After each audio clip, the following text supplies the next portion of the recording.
Bom, e aí galera, tudo bom? Agora com vocês eu, professor Felipe Tonera, Geografia na Veia. Aula de hoje, formação do território brasileiro. O Brasil não era desse tamanho. Como é que ele ficou desse tamanho? Vamos começar então. Início do século XVI, o Brasil foi conquistado, invadido pelos portugueses, né? E automaticamente os portugueses já incorporaram, né, o Brasil no comércio mundial. Os interesses de Portugal é que orientaram as construções dos espaços. Os portugueses logo procuraram explorar qualquer coisa que desse lucro para eles, né? No século XVI, no início, eles se fixaram aqui, na faixa litorânea, tá? E exploraram o Brasil, introduziram o cultivo da cana-de-açúcar, a produção do açúcar, do tabaco e a criação do gado. E foram se apropriando das terras indígenas. Bom, essas atividades foram responsáveis pelas primeiras formações dos primeiros espaços geográficos aqui, tá bom? Ainda no século XVI foram feitas entradas. São expedições para o interior, em busca de pedras preciosas e escravizar os indígenas. E saíram da onde? Aqui, do sul da Bahia, com essa finalidade, né? Bom, no século XVII e XVIII, nós temos aqui, eu tracei aqui, o Tratado de Tordesilhas. Isso foi feito em 1494, lá no século XV. O Tratado de Tordesilhas era um acordo entre Portugal e Espanha, né, em relação às terras Américas. Ao lado oriental, a leste pertencia a Portugal e a oeste a Espanha. Tá? Então, isso aqui só era o Brasil. Isso aqui era a Espanha. Bom, logo, os portugueses que aqui moravam, os descendentes desses portugueses, começaram a passar desse limite aqui e tomando conta das terras que pertenciam à Espanha. Tá? O avanço se deu por onde? Pelo Rio Amazonas, em busca das drogas do sertão, cacau, canela, castanha, que eram coletadas pelos escravos indígenas, os índios escravizados, e também pela expansão da pecuária. Ocorreram então bandeiras. O que são bandeiras? Não é aquela que balança nos times de futebol. Não, bandeiras, nesse caso aqui, são expedições armadas para o interior do continente, do país, ali no caso do Brasil, né? Comandada por colonos, por escravos indígenas escravizados. Qual era o objetivo? Primeiro, antes do objetivo, eles partiram aqui, né, da vila de São Paulo, para o interior. Objetivo, aprisionar indígenas para vendê-los como escravos. Tá? Nós conhecemos isso como bandeirismo, ou sertanismo apresador.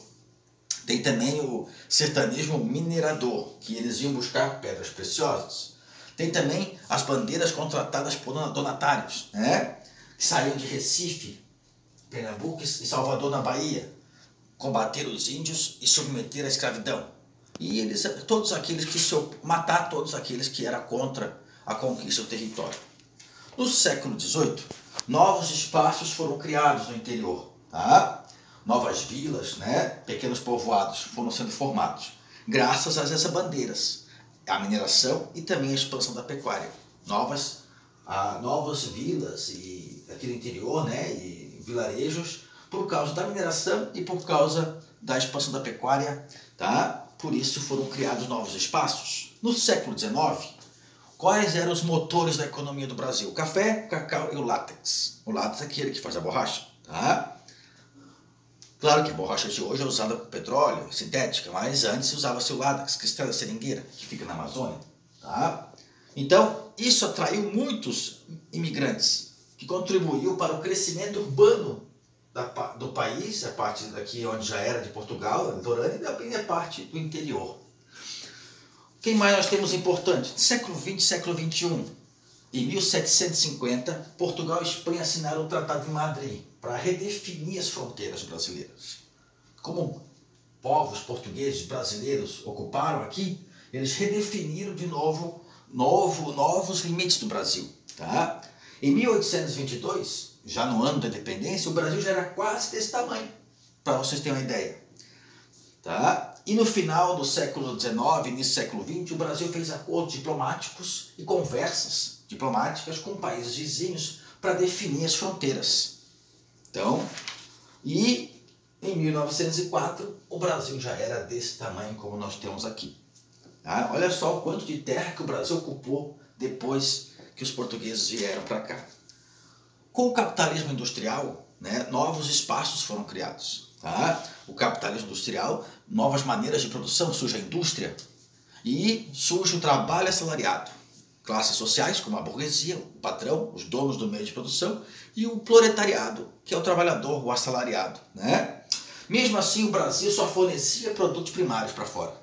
O Brasil, no início do século XX, não era industrializado.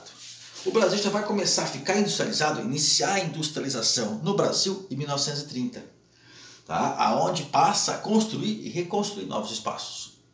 Mas a industrialização brasileira só vai se aprofundar mesmo nos anos de 1950 e 1970, no qual vai proporcionar o quê? Algumas consequências importantes. A aceleração da urbanização, né? Vai também o avanço da fronteira agrícola para o interior, tá? Novos cultivos, a criação do gado, tá? Aonde vai proporcionar reconstrução e construção de novos espaços no interior do país.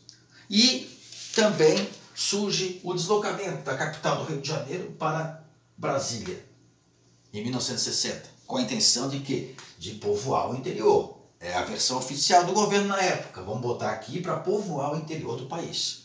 Ok, pessoal? Por isso aí, hoje, dessa forma, o Brasil, desses fatos que eu citei aqui, o Brasil se tornou desse tamanho que é hoje. Olha só como é que era, pequenininho, né? O nosso estado aqui, onde nós moramos, Santa Catarina, nem era Brasil.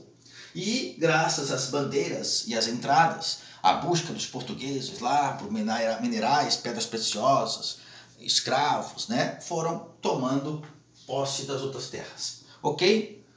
Dá um like, diz se gostou, se não gostou, curte. Um abraço para vocês e até a próxima.